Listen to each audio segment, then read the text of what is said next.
Masquera say Muri Zimbabwe, welcome to our channel Zim Confessions and Deep Secrets. Kana karibu tanka kukuhepa nino channel, please don't forget to subscribe. Kala chukua karoga subscribe, but don't forget to comment and share this video. Nasi Muri Zimbabwe tabikira nyano Anorwadza, nyano sirisa, nyaya yikushaika kwa Aita Maraba. Maraba, veteran comedian, huyo abaninguva ari mu the acting industry ashaika muri Zimbabwe, ashaika ari ku Harare hospital muri Zimbabwe nyaya Anorwadza. And then we are Buddha story tanga ka admit kwa pamuchete na Maraba musemu ward kwa Harare hospital. Abuda pa social media achinareta ma final moments Maraba pamuchete last picture yake Maraba.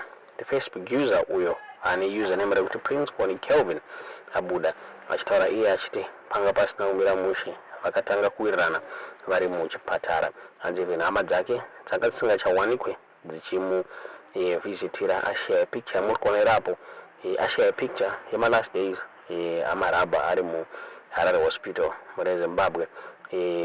Kutaura kwatiri kuita zviri kunzi around 4 AM ndopashewa picture iri na Prince uyu ari mu Harare hospital na Maraba.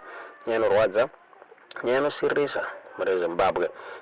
Nguva yafa Maraba anga nema financial troubles anga achifesa before his death muri Zimbabwe. Ari kunzi I need $100 yekubhadhara mabills nekuenda kumba muri Zimbabwe. Hanzi Prince uyu apesera akupa Maraba $20 out of $100 yange yakudiwa muri Zimbabwe kuti Maraba wanikwa achienda kumba. Hazvinomira mushe nyaya Anorwadza inosirisa kuti veteran actor wanikwa achisangana nezvinhu zvakadaro. Akabuda Prince Koni Kelvin achitaura achiti it breaks my heart till my soul cry. Maraba is no more, passed away around 4 AM in the morning. We both admitted at Harare Hospital Ward B7 in the bed 9, year bed 10. Tese tukurwara. I'm in pain. He is in pain. But we could have our laughing moments sharing food with him cause he hapana and we are chikafu. So I decided to step up and cover the gap for him cause I felt his pain. When he woke up every morning, he could ask Sawira wangu, tajga here, tukujgai, and we both laugh tiri mu marwadzo imomo. Kana nguva ya visit yasvika anobvunza Sawira, hama dzedu dzauya here, inini ndopindura in pain. Sawira wangu dzauya asi nhasi uri kuonekwa nehama dzangu ndidzo dzauya nekuti dzake panenge pasina auya. Munhu aiuya ndisisi vacho zvepano neapo due to financial difficulties mu 2 weeks muchipatara akauya kanenge ka 3 pese apa manesi ndiwo aimuona. No friends coming, no what, food hapana aiuya nayo. It pains me more when paakanzi nemadoctor we have discharged him ndikatovhunza madok tikati mukuda aendeswe kupi necondition yake, haaende kutoilet, haasi kudya, zvakandirwadza. Seso vacho came next morning zvikanzi kuti timutore pari kushayikwa $100 saka vanga vachitozama kubatsirwa nesocial workers nekurwadziwa mumwoyo. Ndikaburitsa 20 ndikati sisi endai munowedzera yasara. Nhasi azongomuka akanditi Sawira ndaenda, mumwoyo mangu mune ronda, Mwari dai vandinyaradza. Ndanga ndawana Sawira muchipatara wandaiti ndikabuda muno ini newe tiri vapenyu, uchava munhu wandinoshanyira nguva nenguva. Icho chikumbiro chako here paya kuti Sawira nditore pic wandirwadzisa. Zorora murugare Maraba, wandisira ronda rakaoma ako pa 2 weeks tichipatara tese. In you I found a brother that I loved and cared for. I am fighting for my life. I won't be able to attend the funeral asi wandirwadzisa Sawira wangu. Ndomabudichiro gatwa nyaya iyi na Kelvin tisingazive kuti munoina sei muri Zimbabwe tudze zvamuri kufunga comment section. Inova nyaya Anorwadza muri Zimbabwe ndofunga Maraba gore rapfuura akasvika pakutodonatirwa zvinhu mushure mekunge anga akushaya even chikafu chekudya muri Zimbabwe. Funga the Zim Gospel Masters vakabuda vachitaura vachiti Zimbabwe best renowned actor Charles Maraba Malisi, who is suffering from health complications, on 16 June 2024 received donations, which among them include basic commodities such as Soseni Sibanda Charity Organization (SASCO) during a visit made by the organization to his residential area in airport. The donated items included rice, sugar, cooking oil, Vaseline, bathing soap, potatoes, salt, chicken, cement, door frames, and window frames. Speaking upon receiving the donations, Maraba expressed his heartfelt gratitude to the gesture, saying that it was a major relief to him and those who are looking after him. I am grateful for the team for coming to see me today. I appreciate the food, donations, and everything. Since I am on medication, the food will help me take my medication without any problem. To SASCO and the family of Zimbabwe, I want to thank you so much for supporting and loving me at this difficult time of my life, said Maraba. Soseni Sibanda Charity Organization Secretary General Teminkosi Pigawa revealed that their visit was meant to assist Maraba and show him love, since he has been one of the comedians who used to give entertainment to the nation. As SASCO, we saw it worth to pay a visit to our friend and comedian Maraba, just to assist with what we have and to show him love as we wish him a speedy recovery, said Pagiwa. Soseni Sibanda, who is the founder of SASCO, encouraged Maraba to take his medication rightfully and follow instructions. We're happy to see you today. I just want to encourage you to take your medication as you are always told by your health expert. Just continue to be good as you recover and obey those who are staying with you, she said. Ndomabuditserwa kaitwa nyaya ine the Zim Gospel Masters muri Zimbabwe. Zvinova zvinhu zvinorwadza muri Zimbabwe, vanhu vakawanda vabuda vachema about my services ari kuHarare hospital. Ndofunga takaona zvakare last week kwanga kumasungura artist akawanikwa achishaika achishaya mapains. Now zviri kunzi Maraba anga kudischargwa after asina kuwanikwa achipora muri Zimbabwe. Vanhu vabuda vachitaura vachiti aiwa mamiriro akaita health sector yedu hasina kumira mushe. Tinazvo munoona senyaya yetudziwo zvamuri kufunga mucomment section. I can see on social. I hope to find you all well, Zimbabweans. My name is Barbara Nyagomo.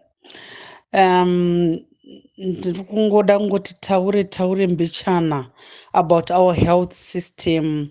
I can see on social media nyaya pain easy nemukomana akashaya pinges is going around, circles dziri kutaura nematambudziko kumhuri yekwa pinges nekushayikirwa kwavakaita nemwana wavo.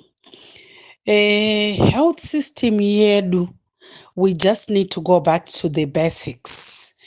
When we were growing up, taitongoziva kutoti mwana achingozvarwa ari kubva angopiwa yellow card yake, ma-immunizations ake ese from birth kusvika pa5 years aibva angoitwa catered for. Also, I want to highlight issue when I was doing my nurse training in Zimbabwe, 92 to 94. Zvinhu zvaive zvakatisimbisa in the health care delivery system in Zimbabwe. It wasn't government yega working on its own. Hapana nyika globally ine government inoita zvinhu zvese yega igomira igoita zvinhu zvakanaka. Saka kuvharira kwatinoita ma-NGOs kunze zvinoti affecta isusu maZimbabweans kuwana ma-medical resources, ma-tablets, equipment, nekungo deliver first class health system that we had then. When I was a student nurse, kwanga kune ma-organization like Anana Danida, ma-Danish organizations. I support immunization programs. I support outreach programs.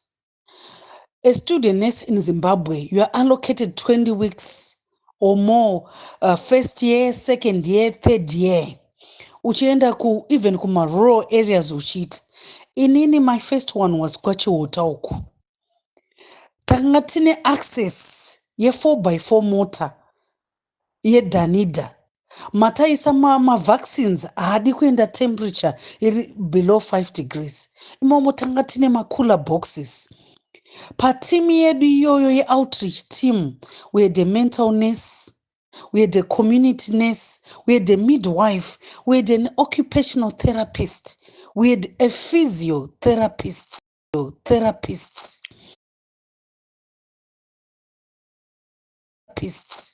Ipapo taiti tichisvika pane any center kwachiota ikoko, be it pamadamombe kwachiri kuseri kupi, taitosvika vanhu vamira as early as 5 a.m. Taiti pamwe pakona vanhu vari kubaya mavaccines, pamwe vari kuvuisa vana paskero under 5s, pamwe mental health nurse ari kutorapa and giving vanhu vane mental illnesses mishonga. Vanhu vane chronic diseases conditions like anana blood pressure, diabetes, vaibva vangopiwa mushonga. Zvinhu zvaiflowa zvakanaka.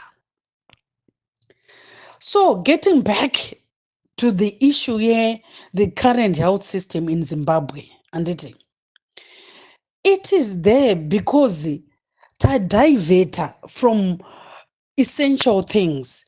Ipapo kusvika 1994 pandapedza training yangu paparinyatwa. The emphasis ku Ministry of Health was prevention is better than cure. Uka preventa diseases, conditions ka, it costs less kune government to manage it. Patakakura isusu hakuna zvana TB, polio zvese, taitoziva kutoti vanhu vakaita vaccines, everything is prevented. Zvakatozouya zvimwe izvi like anana TB because of HIV and AIDS, vanhu vava immunosuppressed. So even World Health Organization emphasize on primary health care. And the World Health Organization inotaura kuti primary health care is the health care iri acceptable, affordable, in a full participation of the community. Tikaenda ikoko kwekuti we look at primary health care, primary health care toisimbisa. Then we go back kukuti munhu haungomuka kubva kwachenda mbuya nhasi woti ndoda kunorapwa kuparirenyatwa. Tikanyatsofollowa health care system delivery yedu, tine trained staff from the village health worker. Munhu oenda pa health posts, munhu oenda pa clinic, munhu oenda pa district hospital, then pa polyclinic, then wabva ikoko wakuenda ku district hospital. District hospital inorefer munhu to a provincial hospital.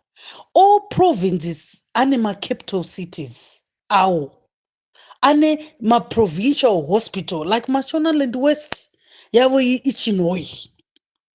From pachinoi manje vazvitadza pa provincial hospital, then munhu akuchienda ku tertiary hospitals, major referral hospital akaita sana kuparirenyatwa, kugomo, kuHarare, kuBulawayo, zvakangodaro.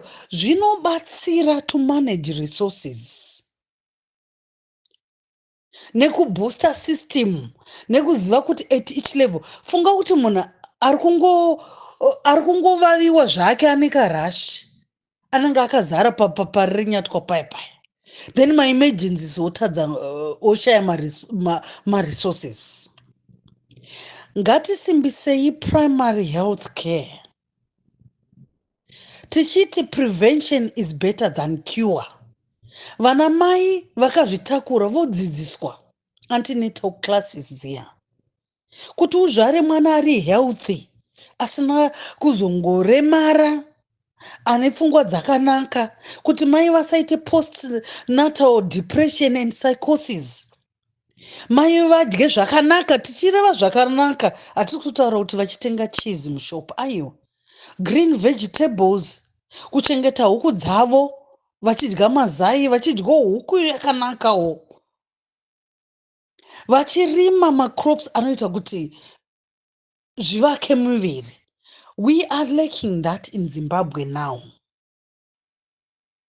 Tinofana kuti mental health yedu, kuti tiprevente mastress nezvimwe zvinhu zvese zvino mafactors anozotrigger mental health illness. Toita sei? Let's go back to the basics. Government, yes, munoti it's open for business. But ndinoona vanhu vanovharira vanhu in all ministries. Apa ukasvika pama permanent secretaries, ukasvika panana mabaranap, decision makers chaiko, kuma ministers chaiko kumusoro, kuna president kumusoro uko. Vanhu vane ma-ideas chaivo havasviki. They don't have the president's ear. They don't have the minister of health ear. Ma-permanent secretary ministry of health ngavave vanhu vane health background, noti yekumombe yekungoti ndakaenda kumombe munhu akableedha ndikastopa bleeding nekumudira jecha pachironda. Aiwa, tiri kuda vanhu vane global health perspective yekuziva kuti kuZambia health delivery system yakamira sei, kuNamibia vari kuzviitawo sei, kuBotswana vari kuzviita sei. Okay, what can we get from a UK health system? Kovana Switzerland ivavo vari kumbozviita sei. What can we now take from them chinotiita kuti nebudget yedu tideliver the best health system inoenderana nevanhu vedu? Handiti, we must be manufacturing matablets muZimbabwe. Tine miti inogadzira aspirin, zvese zvana ambrocation, zvese ma-antibiotics tinazvo. Even traditional medicines we have. Zvinorapa ma-illnesses nema-disease nechinyi. Tine zinata yanga yakatangwa zvakanaka as complementary health. Can zinata not work with vanhu vakaita pharmacology kuti titange kugadzira mishonga? Can we not get ma-students edu from ma-colleges, from polytechnics, from university, kuti vaitewo medical engineering, vakaita engineering, zveshuwa vanhu munotadza kudivhaisa kamushini chaiko, ongonzi engineer wokunyora ma-assignments nema-test kukopa zvawakaudzwa naticha. We are lacking something, even ku-education system yedu. We are producing ma-engineers, ma-doctors, ma-nurses, people who are not inventing anything. But I must take that back. Ndakamirira health system. Kunoku ndakaenda ndikanoshanda ku-Edinburgh Royal ICU. I was very, very proud of my country. Ndichiona imwe patient yakauya yanga ine hydrocephalus, vanhu vaya vanozvarwa vaine musoro mukuru nekuti munenge makazara mvura yakawanda inozoda kudrenwa. Ndakanzwa neurosurgeon consultant muEdinburgh achitaura about Harare shunt. Kashanti kakagadzirwa muHarare kekudrena mvura iyoyo kuvana vane maproblems yawo. Mukavhunza Professor Makarawo, neurosurgeon wedu mukuru, nana Professor Levi Marari, vanokuudzai about Harare shunt. Let's celebrate zvinhu zvakadaro, popularize it, tozvishandisa and get mari globally, ma-revenues, and use it munyika medu. Muno mu-UK tine manesi, even one akapiwa who was knighted by the king, a Zimbabwean black nurse. Tine manesi who have presented in parliament vachitaura zvinhu zvakawanda. Why not tap even from diaspora experience, skills? Make it easy. Health Profession Council for manesi vanoda kuuya vachiita community work munyika, for madoctors ada kudzoka kuzoita community work. Give them that opportunity yekuti vauye vashande munyika yavo. Vari kuda kushanda for free, vasingatombodi kuti muvabhadhare mari. Ngapaitwe cross pollination of ideas. Let's embrace what we have. There's been a lot of brain drain. Please ndapota, zvinonyadzisa sei kuona ka video clip kachitende munhu achishaya a simple analgesic painkiller. Pain easy inoita dhora. Kuno kwese uku mukati madiasporans ese ari muuk, munhu wese tenga 1 packet ye pain easy kana panadol, kunouya a million packets. Because you go to any supermarket, it's £1. Tinosvika kupi vanhu tichingoreacta to calamities nezvinhu zvinokoza moral panic and despondence. Vurai mukana vanhu vashande. Be open kune maideas. Ngativakei nyika. We have my resources. Tine miti, ma plants and herbs. Tingadai tiri kutogadzira mapiriti nemishonga tichito exporta tichiwana more money. Zvese zvinonzi ndi nedhi few ivavo vane maposts. Vari kuitei ma permanent secretaries of health. Vari kuitei minister. Andi vari kutambira. Andi vari kutodriva mota. Ko tikamborega kuvapo masalari avo this month, totora kamasalari nemari, totenga mabandage nemapain easy toita sei. Zvinobatsirei kuramba vanhu vachingotambira pasina delivery, pasina results. Please, Ministry of Health, emphasis must be on primary health care. Takamirira prevention and health promotion. Anditi, which is accessible, affordable, acceptable, with full participation of the community. Government ye Zimbabwe, government yangu, dzidzai to embrace people, vakakuisai papower. Embrace people, let people work freely, vachikuratidzai their ingenuity. Musavharire ma NGO kunze anobatsira, ma churches, individuals, communities. Let people build zvinhu vega, vanhu havana kupusa. Even now ukapedza kuti mavaka ne community yoyo ka health post kune vanhu varape, unoona bureaucracy inoitika. Unofana kupfura kuna ZANU-PF chairperson asingagoni kana kunyora kuti health post iyoyo itange kushanda. Wozonzi enda kuna medical officer ku district. Wozonzi enda kuna mambo. Aivhurwe health post iyoyo kana isingape munhu political mileage. Apa vanhu vanenge vachifamba 20-50 kilometers kuenda ku nearest hospital, vachifira murwizi, vachifira munzira, vachita sei. Varume ivaine moyo. Kusvika rini tichidai so? Kusvika rini zvinhu zvichingopoliticizwa? Zvisingafanira kupoliticizwa. Tinosvika kupi? Please, let's go back to the basics. Vanhu, they are ready to work for their country. Let's make sure vanhu vari kufara, mudhe munyika iri right. Kana tati Zimbabwe is open for business, let it be conducive, that environment. Kwete kuma Chinese chete vari kuba neivhu redu chete, vanonokora neivhu vachiendesa kumusha kwavo. Please guys, ku Ministry of Health, it is easy to turn around things. Let's go back to the basics. Ndatenda.